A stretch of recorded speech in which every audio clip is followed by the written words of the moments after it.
পাহাৰৰ পথত জোনাকে সোধেৰাল সপোনৰ সংসাৰ ধুমুহাময় বাটে বাটে নীৰৱ ৰাতি আন্ধাৰৰ সুযোগতে চোৰাং ছবি হেৰাই যায় জীৱনৰ ৰাগিনী দুখৰ মাজতো সপোন আছে জিলিকি অৰণ্য অন্ধকাৰ বিষাদৰ মায়াজাল অৰণ্য অন্ধকাৰ বিষাদৰ মায়াজাল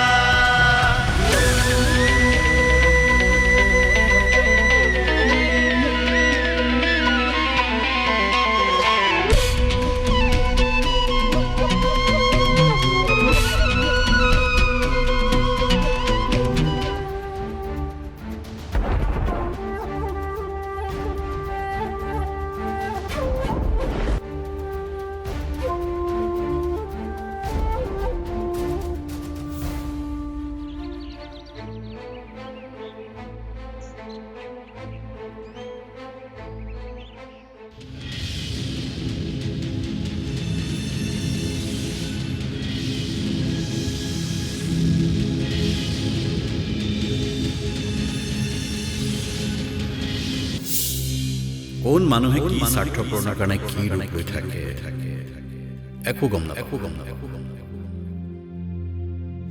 এই দুনিয়া বৰ জটিল মানুহ চিনাটো টান মুখৰ আঁৰত আন এখন মুখ থাকে যিখন মুখ দেখা তুমি যি দেখি আছে সেইটো নহয় তুমি যি শুনি আছা সেইটো প্ৰকৃত সত্য বহু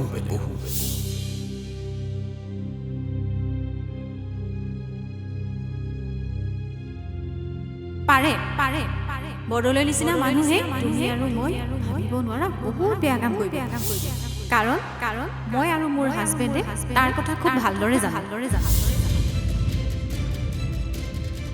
কোন মানুহে কি স্বাৰ্থ পূৰণৰ কাৰণে কি ৰূপ লৈ থাকে একো গম নাপায় পাৰে বড়োলৈ নিচিনা মানুহে তুমি আৰু মই ভাবিব নোৱাৰা বহুত বেয়া কাম কৰিব এই দুনিয়া বৰ জটিল মানুহ চিনাটো টান কাৰণ মই আৰু মোৰ হাজবেণ্ডে তাৰ কথা খুব ভালদৰে জানো মুখৰ আঁৰত আন এখন মুখ থাকে যিখন মুখ দেখা তুমি যি দেখি আছে সেইটো নহয় তুমি যি শুনি আছা সেইটো প্ৰকৃত সত্য বহু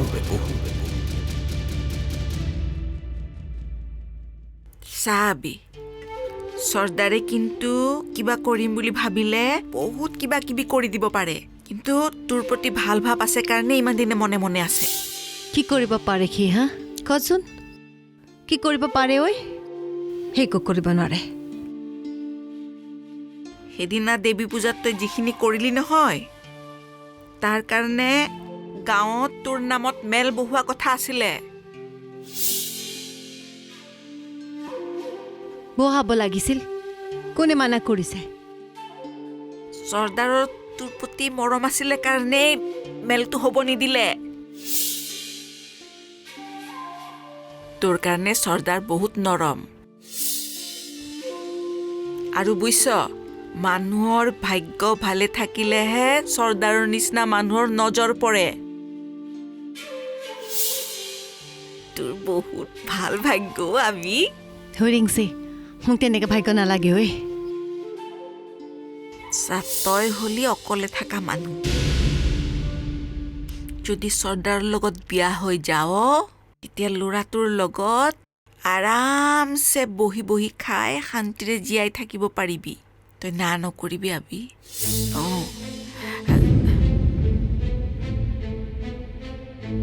ঐ ডেভিড ক'ত যা ঐ কিবা এটাতো খাই যা ডেভিড ঐ ক'ত যা মাককতো কৈ যা তাৰ চাগে কিবা কথাত খং উঠিল নেকি নাজানো আৰু তাৰ কি কথা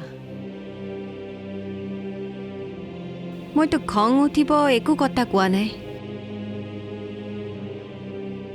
ক'ত যাব নকৈ কিয়নো বা গুচি গ'ল মোৰ কথাখিনি শুনি ল আবি চৰ্দাৰৰ কথা মানি ল'লে তোৰ বহুত ভাল হ'ব। আবি সেইবোৰ কথা মোক নকবি ঐ। আজিকালি মন চন একদম ভাল নাথাকে। এইবিলাক কথা পাতিব মন নাই। অকলে অকলে থাকিলে এনেকুৱাই হ'ব। লগৰীয়াই নিজে মন কৰিছে যেতিয়া তই হাত কৈ দে, তেতিয়া মনো ভাল হ'ব, কাও ভাল হ'ব। ল'ৰাটো বা ক'ত গুচি গ'ল? তাৰ ওপৰত খং খাই এনেকে ঘৰৰ পৰা গুচি গ'ল।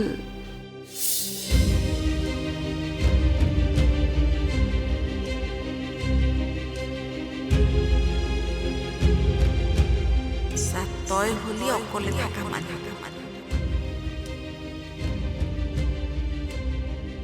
যদি চৰ্দাৰৰ লগত বিয়া হৈ যাও, তেতিয়া ল'ৰাটোৰ লগত আৰামছে বহি বহি খাই শান্তিৰে জীয়াই থাকিব পাৰিবি। তই না নকৰিবি আপি।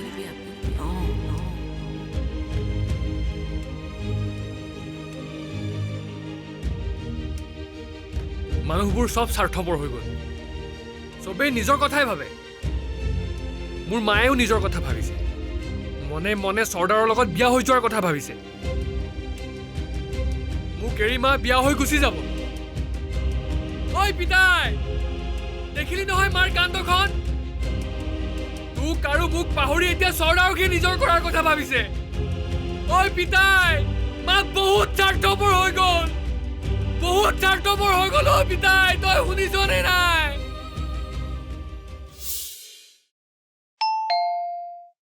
দৰ্জা খোলাই আছে, সোমাই আহক।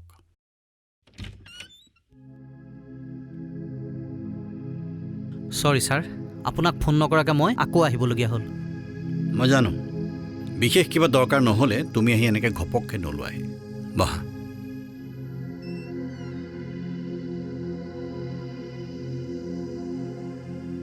কোৱাচোন, এনি আপডেট অন পাইনাইট? মই আজি একো আপডেট দিবলৈ অহা নাই ছাৰ, মাত্ৰ আপোনাক দুটা প্ৰশ্ন কৰিবলৈহে আহিছোঁ। দুটা? মাত্ৰ দুটা প্ৰশ্ন? হয় ছাৰ, দুটা প্ৰশ্ন। এই দুটা প্ৰশ্নৰ উত্তৰ পালে মই সকলো জানিব পাৰিম। পাহাৰত শিলৰ কেলছিয়াম ডেঞ্চিটি ৰিচাৰ্চ কৰোঁতে কৰোঁতে আৰু পাইনাইট আৱিষ্কাৰ কৰালৈকে তুমি বহুত কিবা কিবি প্ৰশ্ন মোক সুধিছিলা, আৰু মই তাৰ সকলোৰে সঠিক উত্তৰ দিছিলোঁ, যাৰ বাবে তুমি ইমান মূল্যৱান খনিজ পদাৰ্থ আৱিষ্কাৰ কৰিবলৈ সক্ষম হ'লা। আজি মাত্ৰ দুটা প্ৰশ্ন কৰিবা, উত্তৰ নিশ্চয় দিম। সোধা। আজি এই প্ৰশ্ন দুটাৰ উত্তৰ পালেও মই এজন মানুহক নতুনকৈ আৱিষ্কাৰ কৰিব পাৰিম।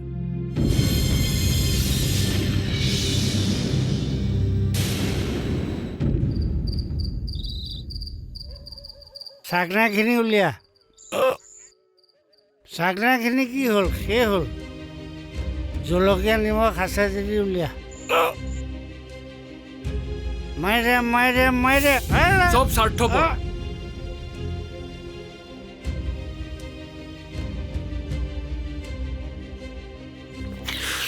স্বাৰ্থপৰ চব।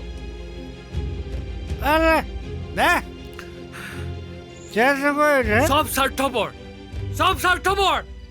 এইবিলাক বিছা পুতেকেইটা এনেকে মাল খাবলৈ ল'লে কথাটো কি হা? আগতেতো সি মাল নাখায়। বিছাটো মাল খাই মৰি গ'ল, চাটাপ হৈ গ'ল, ইও খাবলৈ ল'লে হা?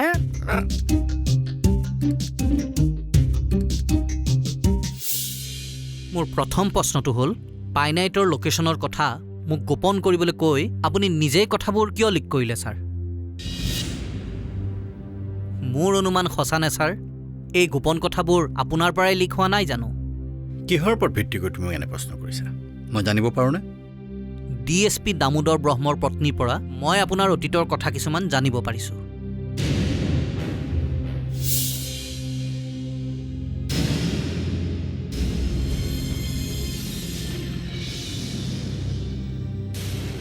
মোৰ দ্বিতীয় প্ৰশ্ন, ব্ৰহ্মৰ পত্নীয়ে কোৱা আপোনাৰ আগৰ কথাবোৰ সঁচা নে মিছা? তুমি বাৰু তোমাৰ হ'বলগীয়া শাহুৰ কথা বিশ্বাস নকৰি মোৰ কথা বিশ্বাস কৰিবা জানো? তুমিতো এতিয়া তেওঁলোকৰ বৰ আপোন মানুহ। তেওঁলোকৰ লগত মোৰ ৰিলেশ্যনৰ কথা আপুনি কেনেকৈ জানিলে? মই ৰৈমালিৰ কথা কৈছোঁ, কিন্তু তাইৰ পেৰেণ্টছৰ কথাটোতো মই কোৱা নাই। কিছুমান ছুপাৰ টেলেণ্টেড মানুহৰ এটা থাৰ্ড আই থাকে, আৰু তাৰেই তেওঁলোকে সকলো গম পায়। তুমি কি ভাবিছা? তোমাৰ কথা বিচাৰ নকৰাকৈ মই তোমাক কামত লগাইছোঁ। মোক আপুনি কামত লগাই আছিলে? ইমান দিন তোমাক ময়ে চলাই আছিল, সকলো ঠিকে থাকে চলি আছিলে। মাজতে ব্ৰহ্মৰ ৱাইফ সোমাই সকলো গণ্ডগোল লগাই দিলে। আপুনি কিয় এনেকুৱা কৰিলে ছাৰ? আপোনাৰ ভিতৰত এনেকুৱা এজন স্বাৰ্থলোভী মানুহ আছে বুলি মই ভবাই নাছিলোঁ। মানুহৰ মুখৰ আঁৰত আন এখন মুখ থাকে। তুমি যিখন মুখ দেখিছা সেইখন মুখ মোৰ নহয়।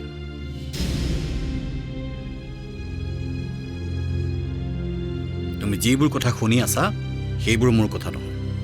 বন্ধ কৰক আপোনাৰ প্ৰলাপ। মই আপোনাৰ আচল স্বৰূপ উলিয়াই আছোঁ, চাই থাকক।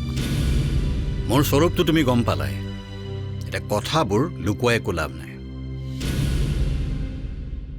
এতিয়া তোমাৰ সন্মুখত এটাই চিধা ৰাস্তা আছে।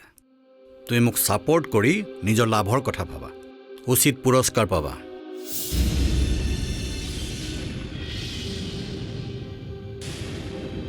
সকলো মানুহে নিজৰ লাভৰ কাৰণে মুখা পিন্ধিব নোৱাৰে। মই আপুনি হ'ব নোৱাৰোঁ।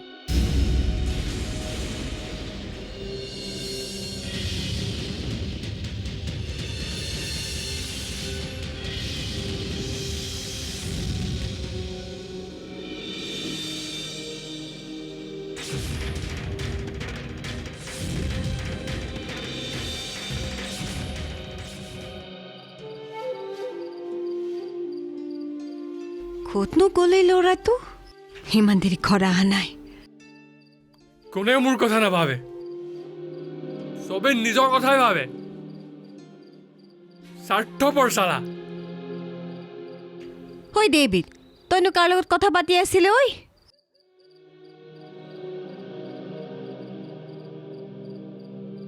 ডেভিড, ক'ত গৈছিলি? ঐ সেই তেতিয়াই গৈছ আৰু এতিয়া ঘৰ আহি আছ।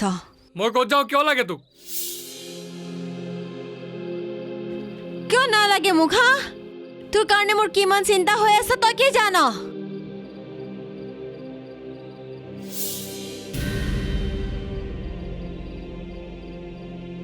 মোৰ কথা চিন্তা কৰিব নালাগে তই। কাৰো কথা চিন্তা নকৰিবি, মাত্ৰ নিজৰ চিন্তা কৰ। তই নিজৰ সুখৰ কথা ভাবিছতো?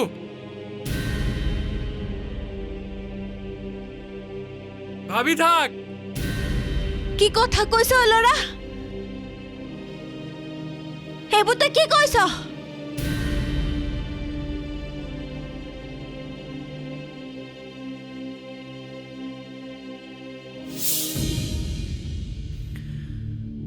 যিজন মানুহক ইমান শ্ৰদ্ধা কৰিছিলোঁ, নিজৰ গাৰ্জেন বুলি ভাবিছিলোঁ, প্ৰতিটো কথাতে এডভাইচ লৈছিলোঁ, সেইজন মানুহ ইমান জঘন্য হ'ব বুলি কোনে জানে? মই যদি আগতেই গম পালোহেঁতেন যে সেই বিদ্যাৰত্ন বৰদলৈ তোমাৰ গাইড, তেনেহ'লে মই তোমাক আগতেই সাৱধান কৰি দিলোহেঁতেন।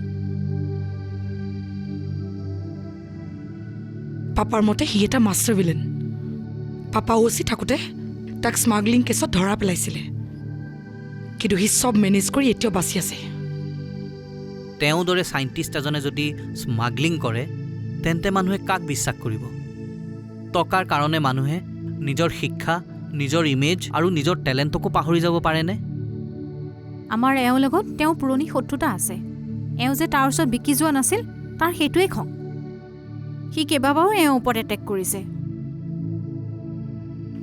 তুমি যে তেওঁৰ সকলো কথা গম পাইছা, সেইটো তেখেতক ক'ব নালাগিছিলে জানানে? তেওঁৰ দৰে মানুহে যিকোনো কাম কৰিব পাৰে। তেখেতে তোমাক কিবা অপকাৰ কৰিব পাৰে নেকি?